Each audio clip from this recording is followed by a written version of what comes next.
அது பாட்டுக்கு கிடைக்குதுன்னு சொல்லிட்டு வாங்கிக்கிட்டே இருக்கக்கூடாது. அது கடனாக இருந்தாலும் சரி தான், பொருளாக இருந்தாலும் சரி தான். ஏன்னா திரும்ப வந்து நாம் தான் அடைக்க செய்யணும். இன்ஸ்டால்மெண்ட்டில் பொருள் வாங்கினாலும் சரி தான், இல்லை வந்துட்டு பார்த்தீங்கன்னா யார்கிட்ட கடன் வாங்கினாலும் சரி தான். நமக்கு என்ன முடியுமோ அதை தான் நம்ம செய்யணும்.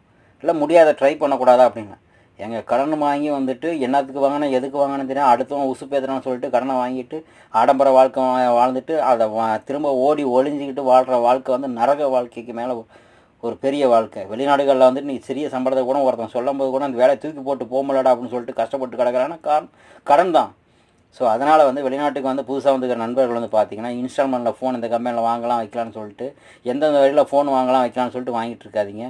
இன்றைக்கி வந்து பல லட்ச ரூபாய்க்கு போட்டு ஒரு லட்ச ரூபா போட்டு ஒரு ஃபோன் வாங்கினா அடுத்த வருஷம் வந்து பார்த்திங்கன்னா அது வேறு அப்டேட் கொடுத்தாங்க, அந்த ஃபோன் செகண்ட் ஹேண்ட் ஆயிரும். ஸோ முடிஞ்ச அளவுக்கு காசு பணம் சேர்த்து கோல்டு உங்களுக்கு வந்து பேக்கப் கொடுக்குற ஒரு பொருளை வாங்குங்க. தேவையற்ற பொருள்களுக்கு வந்து இன்வெஸ்ட்மெண்ட் பண்ணாதீங்க.